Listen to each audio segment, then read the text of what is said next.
what it's like being a cybersecurity engineer by Google. Let's check it out. Oh, is that funny? Hopefully you're not hitchhiking to work as a cybersecurity engineer. That hasn't been a part of my experience. Okay, hotshot. All over the country, at all different hours of the day, people are working. They're working. You're probably working as you watch this video right now. But have you ever stopped to think, what are they actually doing?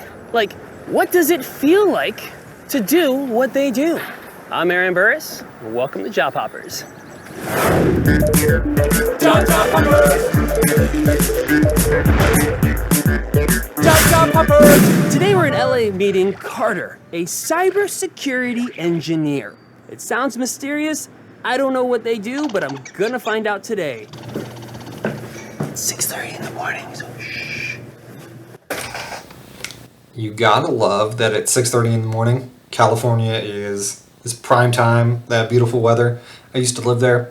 Don't miss it except for the weather. Gosh, that weather was beautiful. Hello, it's Aaron from Job Hoppers! Hi. Good Hey, Carter! morning. Oh my goodness. Hello! This is Carter, cybersecurity engineer. Good morning. Want some coffee? I also Yes, have a bunch of please. little fruits if you'd like something. Ooh, thank you. So, if you don't mind me asking, how old are you? I'm 24. How long have you been doing it? Cybersecurity, a little bit less than a year. Is there any physical training involved, like security? Don't mind me as I mess up controls on OBS. I'm new. It's fine. Trying to move my own picture around to get out of his way. But 24 and in security, man. Some of us didn't jump in until they were 34, you know. That's all right. Some of y'all start off on the path right. Good for you. The rest of us, well, you know, we go about it when we can get around to it. No, not No? quite. Coffee? Yeah, could take it. It's strawberry flavored. Oh, strawberry coffee? We like fruits in this house. So besides an amazing breakfast, what is the next thing for Carter? I gotta get dressed first. I will see you in a second. I will keep drinking this amazing coffee. A little bit for the plants and a little bit for me. Strawberry coffee. When did that become a thing? Are you, I used to love coffee. Still miss it. I don't think I would miss strawberry coffee. I'm good. ready to trabajo? Oh You goodness. get it? Because in Spanish it means to work. I do get it. Yeah. You ready to go? Yes. All Let's right. do it. Wait, do you work from home? Yes, I do. It's efficient and I get a lot done. Plus my offices are in Nebraska and in Denver. So that would be a hellish commute. So who do you work for exactly? That seems kind of backwards. That seems kind of backwards to me. Most people live in like Nebraska or Denver, but they get jobs in California because jobs in California tend to pay 20, 30, 50% more, especially in tech, than they do in the middle of nowhere. So that's kind of surprising. I work for Nelnet, which is a company that services student loans. They do. Nelnet. Nelnet. I keep your personal information out of the hands of people that want to use it to hurt you. That's cool. You might have noticed this thing here. It tracks my steps and I get a small stipend for steps that I take. I take like 14,000 a day. I wanted one of those at one point. 14,000 steps? That's a lot of steps. That's too many steps for me. That's what? How many steps in a mile? 5,000, 6? Okay. So that's only... Wait, no, it's 2,000. I think it's 2,000-ish steps per mile. So this dude's walking like 7 miles a day while working. Kind of jealous. I'm sitting down for 8 hours a day. Need to get on my game here. I'm also training for a half marathon, and so this is helpful for that. I have another one if you want to try it. I'm starting to realize that interviewing Carter is going to be a lot harder than I thought. So how often do you talk to people? Like, do you talk to your teammates all the time? I talk to them pretty often. In fact, I have 1, 2, 3, 4, 5, 6, 7 meetings. Can't. Like, how do you work like that? In theory, it sounds nice, but you're like bobbing all of the time while you're like trying to read through logs. I couldn't do it. I don't think I could do it. What? It's very important that we take advantage. Absolutely true. Let's back it up. What? It's very There it is. That's how many. This is the correct number of monitors. 4. 6 might be better. 6 might be better. But in security, you just need monitors for everything because there are so many freaking windows, so many tabs that you need that working off 1 or 2 monitors, ain't nobody got time for that. important that we take advantage of our goals and benefits and all that. So what else do we have on here? Did I just hit 20,000 steps today? You did not hit 20,000 steps. Whew. All right, I've heard so many things about firewalls. What is a firewall? It keeps the malicious threat out of our network entirely. So let's say someone's breaching the firewall. How do you know it's like? Do you have sirens that go off? Or Kind like, of. Okay, like top 5 common things that you have to watch out for. I, every day, open up a few different types of consoles and look for, weird items, weird traffic coming through the firewalls. That's something that takes up a lot of my time. If something does not meet the requirements set by the federal government for their security, I address those. I'm always concerned about phishing. I'm always concerned about, different types of people downloading malware and malicious software. Not like that. Okay. So he's brought up a couple of things so far. Number 1 is monitoring network traffic. So when you're talking about firewalls, you're talking about network traffic. And he almost made it sound like he's manually reviewing network traffic, which I don't know who does that unless you're a threat hunter. Most of us are getting alerts on suspicious network traffic, suspicious firewall traffic, and then we would go and investigate. And that second piece that you absolutely have to know that he's about to talk about is phishing, which is malicious emails going to your users, trying to get them to give away their credentials, which they love to do. It's like their favorite pastime, or download malware, their second favorite pastime. You're going to spend a lot of time working on that. Bait in an email. Oh, you won this gift card. And I think there's a lot of people that look at those and are like, I would never fall for that. So they're not real? You don't really get a gift card? You do not. Yeah. Yeah, it's sad. Tell us about a situation where you had to like hop into action. We had a person that, oh my goodness, you doing okay? Yeah, I'm great. Oh, you do this every day? Yeah. When our security team notices some kind of malicious traffic coming in from an IP address, they put in a request to me. I look at it, I, analyze it, and then I push it forward in the process and I make sure that it actually happens. So that way we are blocking the people that are trying so hard to get in. So what's the worst possible thing?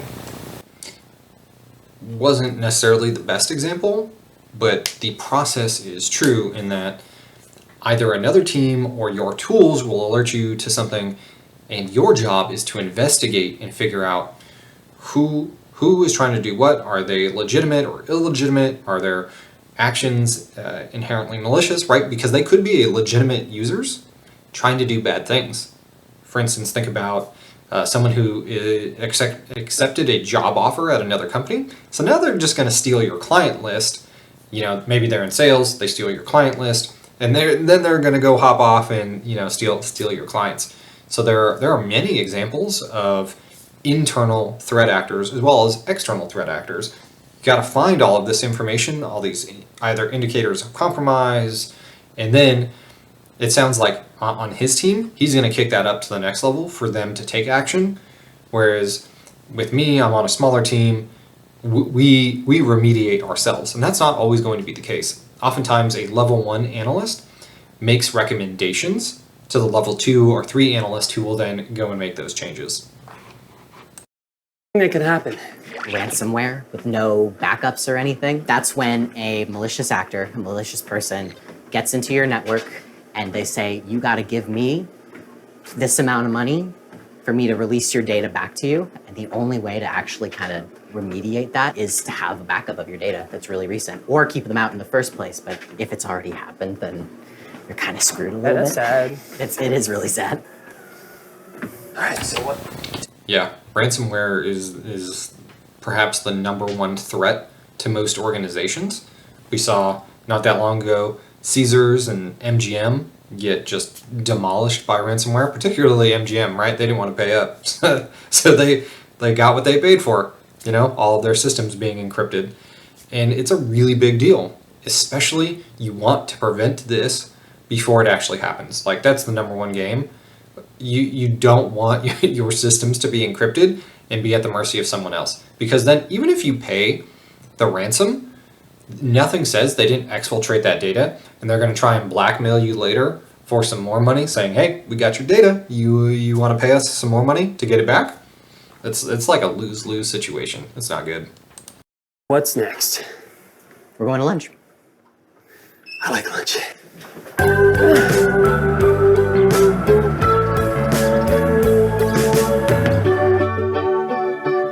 So, what does a cybersecurity engineer eat? Or is it like top secret? Well, not really, but I am a vegan. Oh, cool.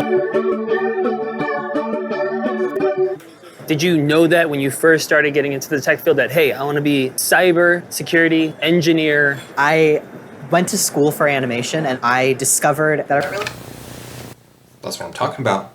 You can go to school for some BS degree, animation, get out of here. English? I got a degree in English. Who needs a degree in English? Yeah, I got a degree on how to read books good. It's great. Animation? See, that's what I love about this career field is you can come from anywhere, any background. Doesn't matter. Doesn't matter. Underwater basket weaver, doesn't matter. As long as you can learn the skills, you can get into this career. really wasn't that good of an artist. Oh, is that funny? Okay. But that's totally fine. I found another skill, and that skill was computers.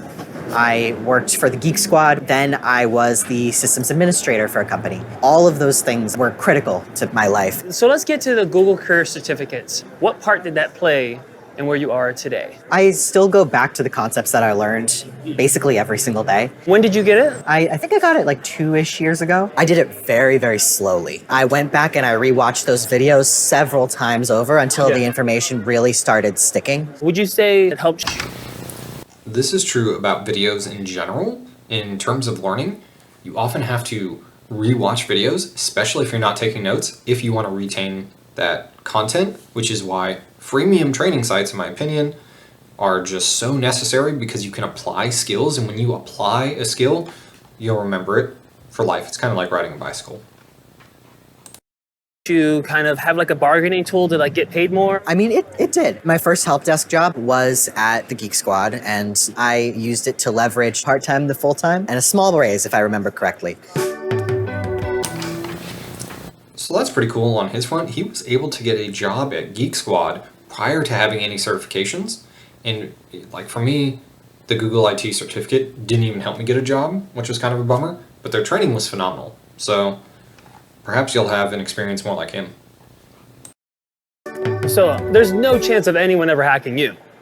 I wouldn't say that. Do you feel like you're contributing to society in like a certain way? I think so. I've seen people lose money. I've seen people lose connections. The preventative work that I do could prevent somebody down the line from having like an incident that shatters their entire life. You're basically a superhero behind the scenes. Which is flattering. I have a very free life outside of my job. I do some mutual aid with a group called LA Neighbors for Neighbors. And this job gives me the money where if somebody needs to go to the doctor and doesn't have insurance, I can just pay that out of pocket. You do a lot for being 20. So he makes two good points here. One is that the work you do is fairly meaningful depending on the company you work at. On one level, it's like, I'm just keeping rich people rich. I'm just making sure the rich people that I work for, don't get robbed blind. But on another level, it's protecting the people also that work at that company, from themselves, from threat actors, in the sense of, if my company were to go down, let's say we're to face a major breach of some kind, there would be a financial impact which could result in the loss of jobs, right? They might have to let people go due to financial reasons. One incident I remember was a company who did not subscribe to our security services. Was they had an account compromised, And because they didn't subscribe to our security measures, it was just the MSP side of things, like fixing printers and monitors, things like that. They weren't alerted that one of their accounts was compromised. And through email communications, they put in a fake invoice for almost $2 million, and they paid it. They paid it. And at that point, once that money leaves, you're done. You willingly paid an invoice. That's so, and for that company, $2 million was a ton of money. Like, just an absolute ton of money for that company. People lost their jobs because they couldn't afford to pay people anymore. So, as a security analyst, you can, yes, you are keeping rich people rich, but you're also saving people their jobs, potentially, which is meaningful. There's just no denying that you are trying to, you're the digital police trying to make the world a little bit safer, one day at a time. Also, his second point was he gets paid well, so he can use that money, as a blessing to other people, which is really cool. I remember being so strapped for cash as a teacher. Like, you're just paycheck to paycheck, you're paying bills, you're struggling, you're just living normal life. But then I got into tech, and it's like, oh, this is what it's like to have a little bit of extra cash to go and do fun things, to give away or whatever. It's a really nice feeling. 24? I do a lot of stuff, and sometimes I get a little bit tired, but I think that I've struck a really good balance recently, and I think that I'm getting a lot of really good work done, and I feel like I'm learning something every day, and that's a feeling that I really value in my work. All right, let's cheers. Acai bowl cheers. Okay. That's a thing.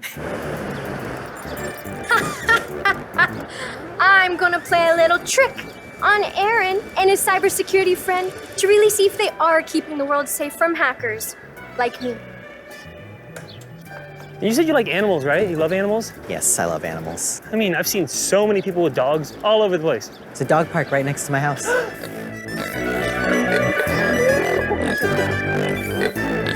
They were knocking on everybody's doors. FBI? For the FBI. Oh, I love this. Not so fast, cybersecurity expert. And Aaron, I've hacked your courtyard, and you no longer have access to your home server. Ronnie, what are you doing? Let's put Aaron's mind where his mouth is. Prove that you can make it through my hacker maze, or you're sleeping outside tonight. Not again. You've got 60 seconds. Go to checkpoint 1. Finally, your package has arrived. Or has it? Do you remember ordering it? Should we open it or not? Fail. Carter, tell him what he did Oh wrong. my gosh. We gotta look. All right. But it's so true. It's so true. Users are so tempted to open up emails, to click links, download attachments, input their credentials. It's like they are dying. They're jumping at the chance to just give it all away. That's what it's like in real life.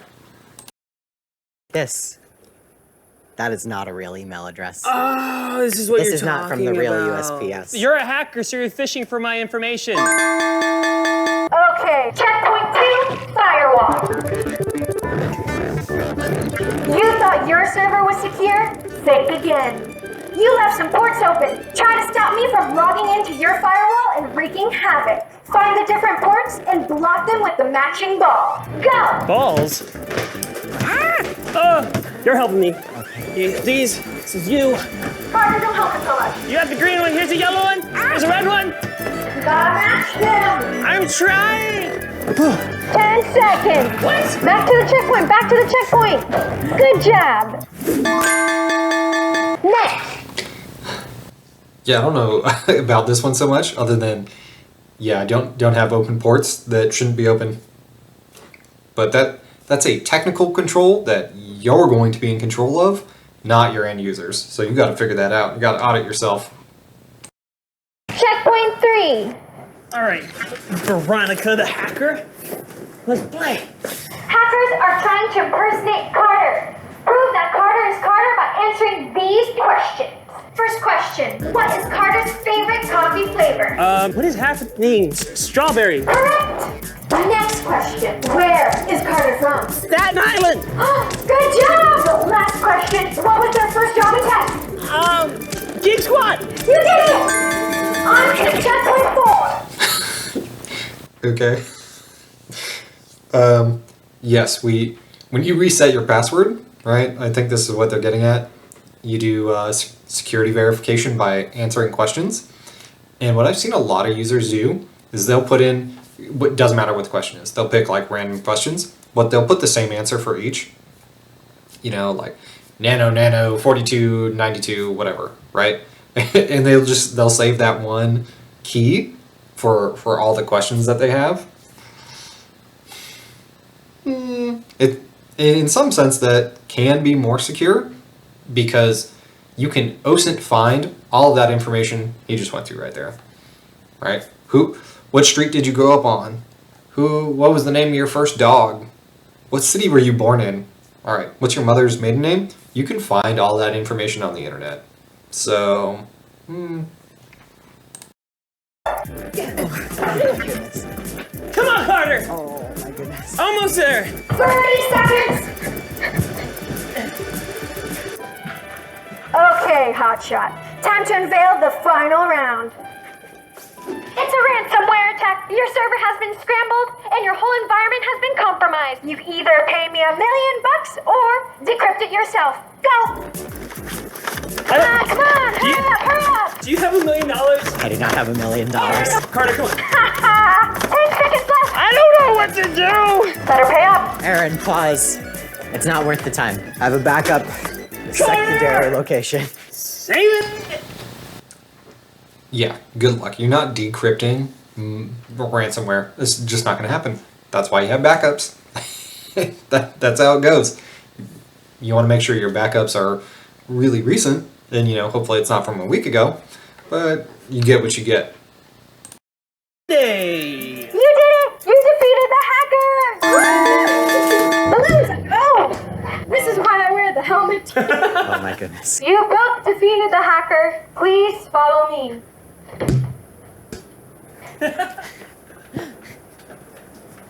Please accept these cookies. Cookies. Nice. Carter, you are truly a cyber expert. You can now go back to your home.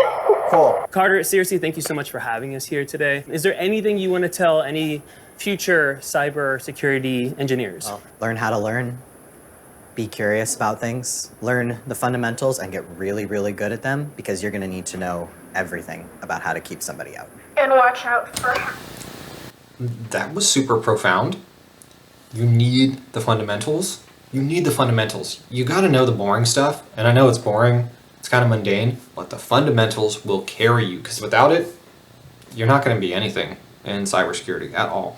And being curious is so important. It is the motivational driver behind the actions that we take. If you're not curious about certain things, you're just not going to be very good, and you're not going to really enjoy the work that you do on a day-to-day basis. A lot of cybersecurity work is figuring out puzzles, figuring out why is this thing not working, or this activity seems off. Let me find out why. But if you're not curious to find out why, you're just going to, yeah, it's fine. It doesn't look dangerous. We'll just let it be. That's not a great place to be for cybersecurity. Hackers. Named Veronica. So, you want to hang out, or? I got some work to do. Here, you. Please take the cookies. Thank you. Enjoy them. Okay. When are you going to lose the microphone? Oh my god. I'm keeping this forever. No. Aaron Burris, cybersecurity engineer. Now that sounds really cool, but honestly, I'd probably upset a lot of people. And you know what? Carter's got it handled, but let's go check out the next job, because you're watching Job Hoppers. Job Hoppers. Job Hoppers. And that's what you get with Google. Some goofy stuff, kind of entertaining, good information. Thanks y'all for watching, and I'll catch you in the next one.